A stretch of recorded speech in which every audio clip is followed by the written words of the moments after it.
Assalamualaikum warahmatullahi wabarakatuh. Hari ini saya akan menjelaskan mengenai teknik pengajaran yang biasa saya lakukan pada mata kuliah yang saya ampu, yakni mata kuliah profesionalisasi, bimbingan dan konseling dengan bobot 2 SKS. Sebelum lebih lanjut membahas tentang teknik pengajaran yang biasa saya lakukan, saya akan menjelaskan sedikit mengenai deskripsi singkat, luaran yang diharapkan, dan mode pembelajaran mata kuliah profesionalisasi, bimbingan dan konseling. Pada kesempatan kali ini, saya akan menjelaskan mengenai teknik pengajaran saya yang biasa saya lakukan pada salah satu mata kuliah yang saya ampu, yakni mata kuliah profesionalisasi, bimbingan dan konseling dengan bobot 2 SKS.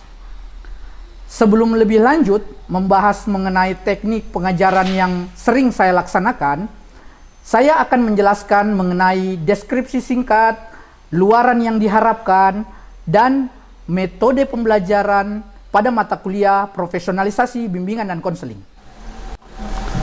Mata kuliah ini hadir dikarenakan banyaknya keluhan mengenai kurang profesionalnya pendidik milenial saat ini.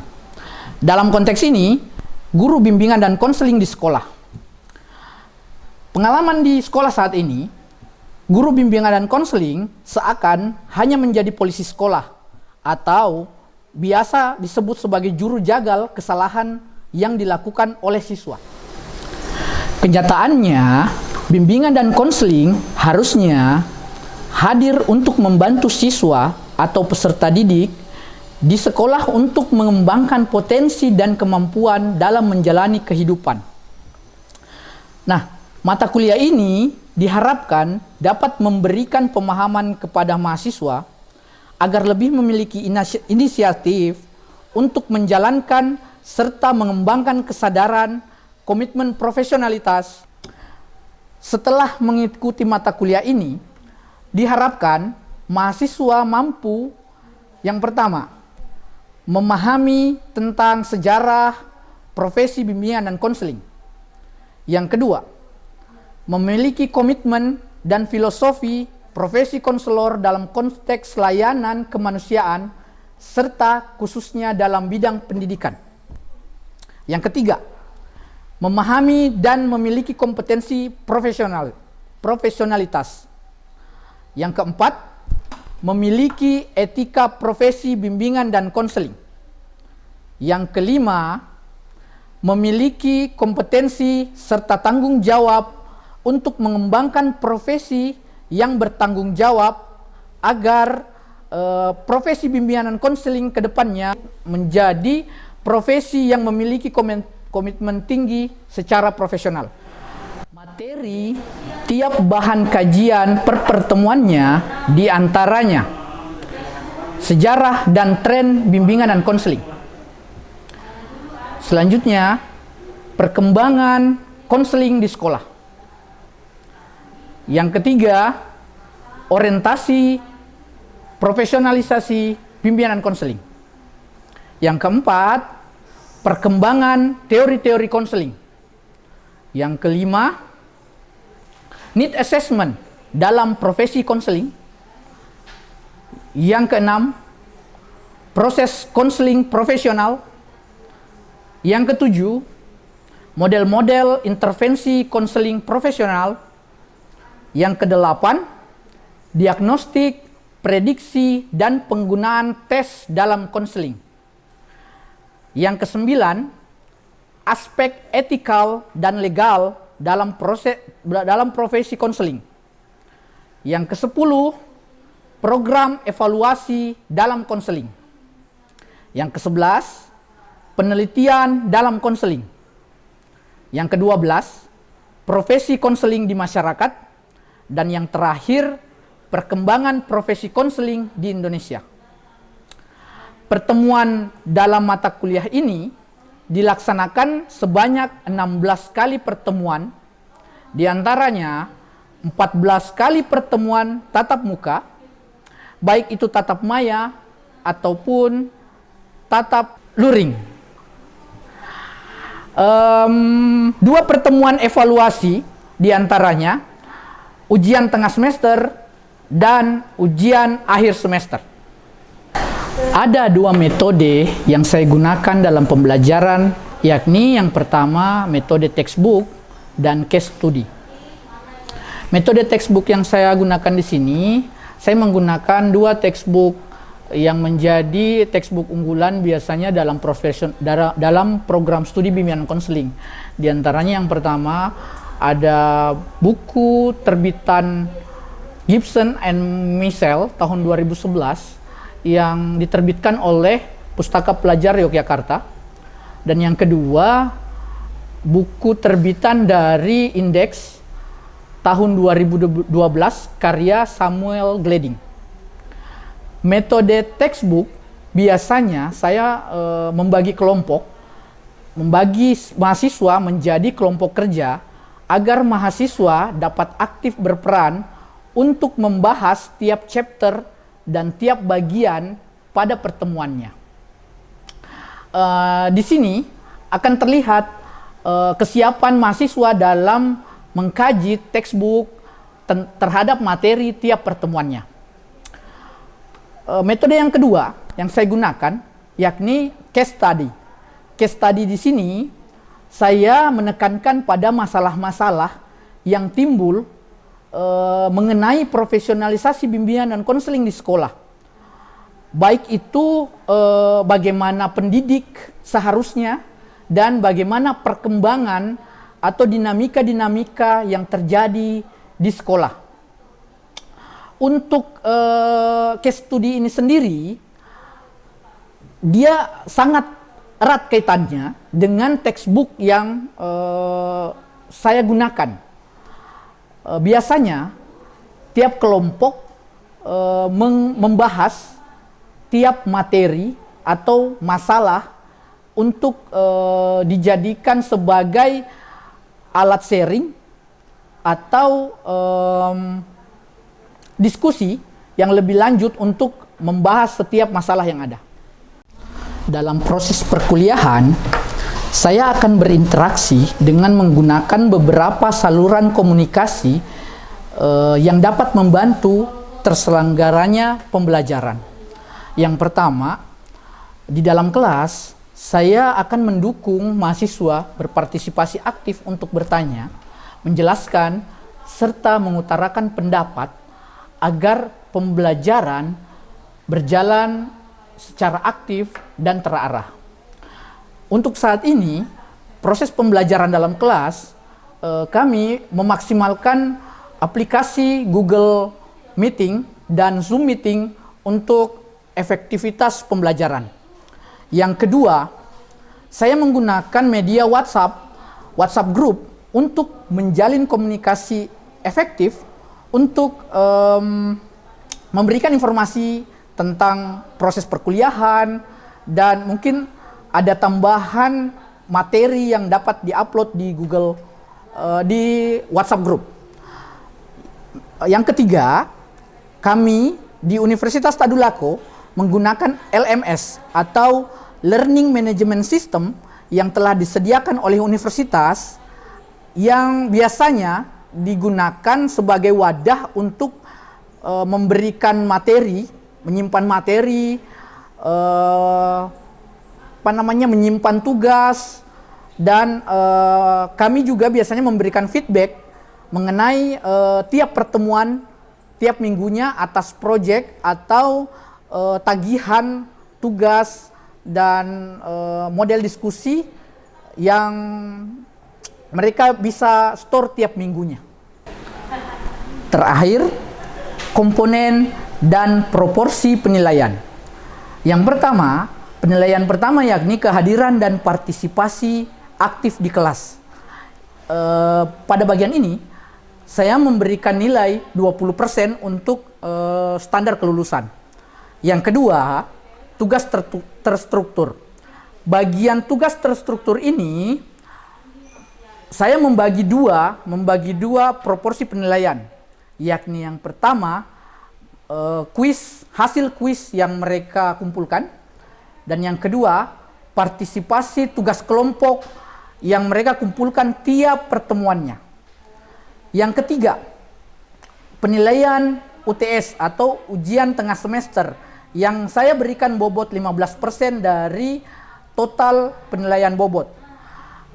Yang keempat dan terakhir adalah penilaian UAS atau ujian akhir semester. Bobot penilaian ini adalah bobot yang paling tertinggi karena di sini hasil dari proyek akhir mahasiswa itu diharapkan mampu mencerminkan kemampuan atau indikator capaian hasil belajar mereka dalam satu semester pembelajaran. Selanjutnya, saya akan menghadirkan cuplikan proses pengajaran yang saya lakukan pada mata kuliah profesionalisasi BK yang berbantuan Zoom meeting pada pertemuan ketiga. Bismillahirrahmanirrahim. Assalamualaikum warahmatullahi wabarakatuh. Selamat sore. Salam sejahtera untuk kita semua. Bagaimana kabar kalian hari ini? Baik, Pak. Baik. Oke, semoga kita senantiasa sehat, bahagia, dan bersemangat. Hari ini pertemuan kita yang ketiga ya, setelah Iya, Pak. kontrak kuliah.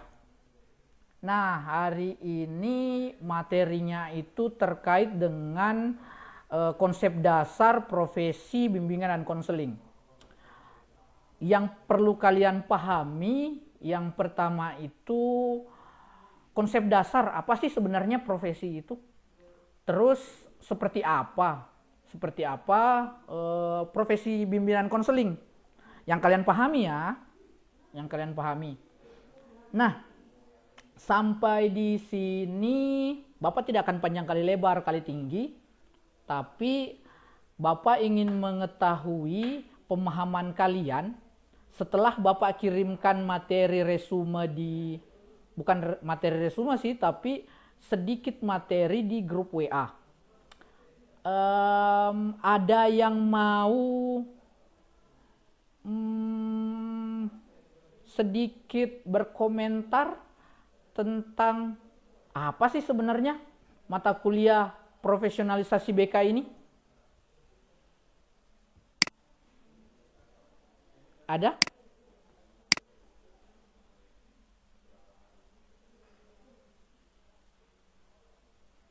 Halo. Mungkin Anita ingin sedikit berbagi apa sih yang ada di pikirannya Anita mengenai profesi bimbingan dan konseling?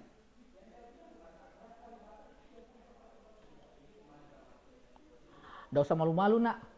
Kita di sini Bapak sebagai fasilitator untuk mengelola pengetahuan kalian mengenai materi yang ada.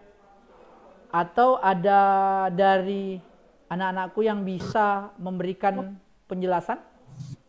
Saya Pak Ya, dengan siapa? Ki Amelia Tanbuk A501-20009. Ya, silakan Rizky. Profesionalisasi BK itu adalah profesi atau pekerja karir untuk membantu pelayanan pada peserta didik, membantu peserta didik atau konseli, gitu Pak. Oke. Terima kasih. Terima kasih Rizky Amelia. Ada yang lain?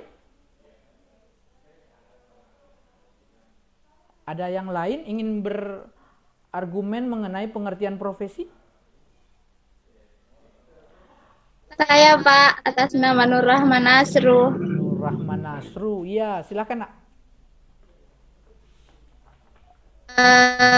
Profesionalisasi itu merupakan pendidikan prajabatan atau dalam jabatan. Terima kasih. Sip. Ada lagi? Bapak butuh dua lagi. Bapak butuh dua lagi tanggapan mengenai profesi.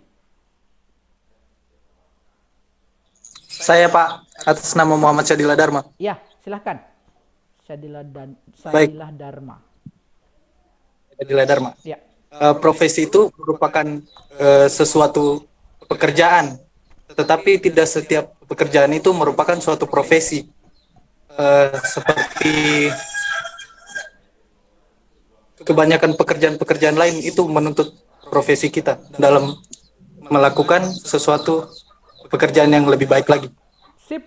Terima kasih, Pak. Makasih, Syadila Dharma. Ada lagi yang lain? Satu lagi. Bapak butuh satu lagi sebelum Bapak berikan conclusion tentang apa sih sebenarnya profesi itu?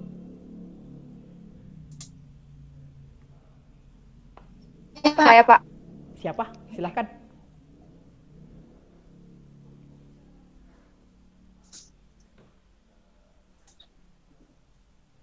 Dengan siapa? Saya, Pak. Iya, silahkan, Nak. Anita ya? Anita Anastasia. Ya, Pak. Silahkan, Nak. Jadi menurut saya itu profesi yaitu pekerjaan yang didapatkan seseorang setelah menempuh pendidikan.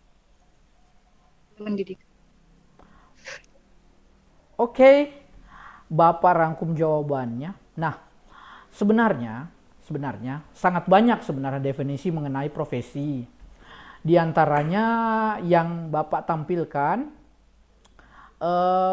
menurut guru besar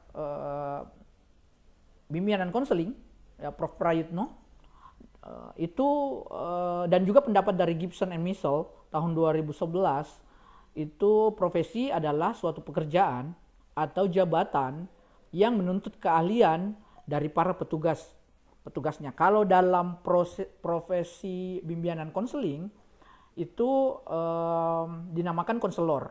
Nah, salah satu ciri bahwa profesi itu dinyatakan sebuah profesi, ada pekerjaan itu dinyatakan sebagai sebuah profesi adalah dia punya spesifikasi keahlian pertama. Yang kedua itu ada jenjang karirnya, jenjang karir jabatannya. Terus yang ketiga itu ada organisasinya. Itu salah satunya. Nah, kalau misalnya ini contoh kasus. Kalau misalnya ada pekerjaan yang tidak ada profesinya gimana? Ada yang punya argumen? Contoh atau begini.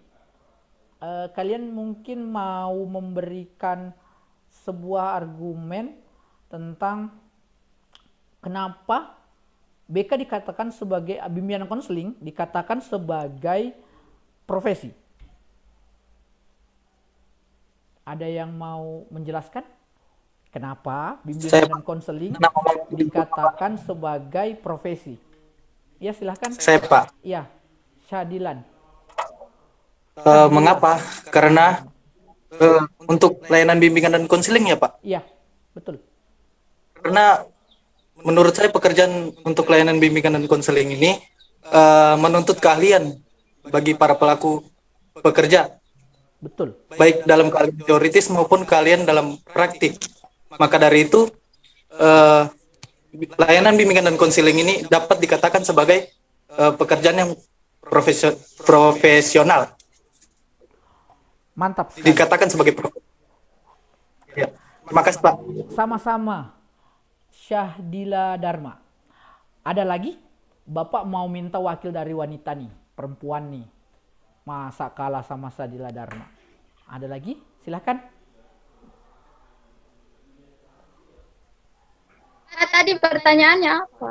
Pertanyaannya, kenapa bimbingan dan konseling dikatakan sebuah profesi?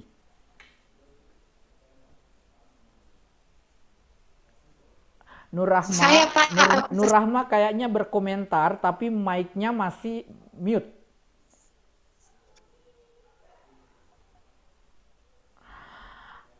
Ada tadi siapa yang mau berkomentar? Aulia Rahma, Pak. Oh iya, silakan Aulia Nama Rahma. Aulia Rahma. Menurut saya, mengapa bimbingan konseling atau konselor itu disebut sebagai profesi? Karena seorang konselor itu membutuhkan suatu keahlian dan memiliki kode etik yang mengaturnya. Memiliki kode etik. Sip. Nah, itu salah satu ciri profesi. Bahwa sebuah profesi itu harus ada aturan di dalamnya. Nah, selanjutnya ya. Selanjutnya kita beralih ke ini yang Bapak bilang tadi. Sebenarnya profesi atau biasa kita kan kebanyakan kita hanya tahu bahwa itu adalah sebuah pekerjaan. Tapi kita tidak spesifik bahwa pekerjaan itu adalah sebuah profesi. Nah, salah satu ciri sebuah profesi adalah yang pertama, kalian bisa baca sendiri kan?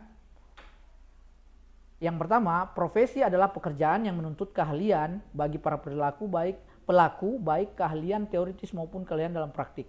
Tadi sudah disebut oleh Syahdila Dharma ya, kalau tidak salah. Tentang konselor dikatakan sebagai profesi karena konselor punya keahlian baik teoritik maupun praktik. Bahkan dalam pelaksanaannya keahlian tersebut biasanya dipersiapkan secara khusus. Nah, dalam bimbingan konseling sendiri kita dikatakan konselor profesional kalau misalnya ya kalian kan sebagai calon guru BK ya, calon guru BK belum dikatakan seorang konselor kalau belum melaksanakan atau belum tamat pelatihan pendidikan konselor selama 1 tahun. Baru kalian bisa dikatakan sebagai seorang konselor atau kalian sudah berada dalam profesi konselor. Nah, yang ketiga, poin ketiga itu kita pasti sangat tahu bahwa profesi itu sangat dibutuhkan di masyarakat. Contoh ya, profesi dokter, profesi psikiater. Nah, ada yang pernah dengar tentang profesi bimbingan konseling? Kalau di Indonesia sendiri, konseling itu belum terlalu familiar memang. Karena kalau setahu saya hanya beberapa biro-biro layanan konseling yang beredar di masyarakat. Itu pun masih ngikut dengan profesi psikiater. Tapi dalam pelaksanaannya yang mereka lakukan adalah praktek profesi konselor atau proses konseling yang ada di dalamnya. Nah, selanjutnya ini nih, mungkin ada yang bertanya, apa sih sebenarnya profesionalisasi, profesionalisme? Itu kan sudah pernah banyak yang tahu tuh. Nah, Bapak mau lontarkan kembali, kira-kira dari 3 ini yang menjadi penciri pembeda itu apa? Yang menjadi perbedaan antara profesional, profesionalisasi, dan profesionalisme itu apa? Ada yang mau berkomentar?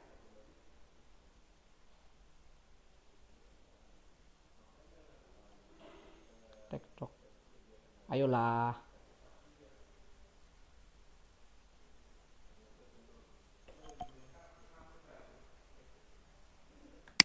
Ada yang punya argumen? Mungkin untuk di bagian profesionalisasinya, Pak. Ya, silahkan, Nak. Yang menjadi perantara karena di situ tertulis proses untuk profesionalisasi adalah proses penyiapan dan peningkatan kemampuan tenaga-tenaga untuk profesional. Ke profesionalnya, Pak. Jadi saya rasa ini pembatasannya, Pak. Jadi Untuk keduanya. ya, jadi poin pentingnya adalah profesionalisasi itu adalah penyiapan apa? Kalau Penyiapan misalnya untuk profesionalisasi BK nih, Syahdila, penyiapan apa tadi? Dilanjut. Untuk penyiapan peningkatan kemampuan Sip. agar lebih profesionalis lagi. Ada lagi tambahan selain Syadila Dharma? Saya Pak, Ya silahkan nak. profesionalisasi itu merupakan bagian dari profesional atau kebalik kah? Profesional bagian dari profesionalisasi. Pokoknya antara dua itu Pak. Saat kita berbalik itu tidak. Nggak apa-apa sih sebenarnya, karena itu adalah sebuah bagian. Jadi ketika kita sudah berkomitmen untuk profesional, otomatis kita sebenarnya sudah disiapkan untuk menjadi tenaga yang profesional di dalamnya. Sip. Oke, thank you. Nah, selanjutnya ini nih, kalian bisa lihat kan kompetensi akademik konselor itu seperti apa. Nah, sampai di sini untuk akademik scientific basic tentang berapa poin ini? 4 poin. Ada yang mau ditanyakan? Atau kita sharingkan bersama? Ada yang tidak dipahami? Sebelum dikirim. Sesuai dengan kreativitas kalian, di situ ada proses belajar pemahamannya tentang seperti apa itu Apkin. Ketika kalian men-searching tentang divisi, pasti kalian akan tahu sejarahnya seperti apa. Oke? Nanti kalau memang ada pertanyaan, silahkan di-saving untuk pertemuan minggu depan. Kita akan lanjut dengan materi kode etik profesi untuk minggu depan. Sama gini, untuk kelompoknya sudah ada kan? Nanti kelompok minggu depan materinya tentang kode etik profesi ya. Oke? Nanti kelompok yang punya materi tentang kode etik profesi tolong disiapkan. Kita diskusi bersama kembali. Dan kita adakan sharing tentang bagaimana sih sebenarnya etik profesi dalam proses profesi bimbingan konseling. Oke, sampai di sini terima kasih banyak. Bapak tutup ya pertemuan kita kali ini. Semoga kita semua tetap sehat, tetap berbahagia dan tetap bersemangat. Sampai ketemu di perkuliahan offline dan persiapkan diri. Sepertinya beberapa minggu ke depan kita akan bertemu untuk offline, walaupun memang terbatas, kita dibatasi, tapi mudah-mudahan kita bisa bertemu dan berjumpa seperti aktivitas sebelum pandemi. Dan mungkin Bapak tutup sekian, terima kasih banyak. Assalamualaikum warahmatullahi wabarakatuh. Selamat sore. Waalaikumsalam warahmatullahi wabarakatuh. Demikian penjelasan saya mengenai teknik pengajaran dan proses pembelajaran yang sering saya lakukan pada mata kuliah profesionalisasi bimbingan dan konseling. Atas perhatiannya, saya ucapkan banyak terima kasih. Assalamualaikum warahmatullahi wabarakatuh.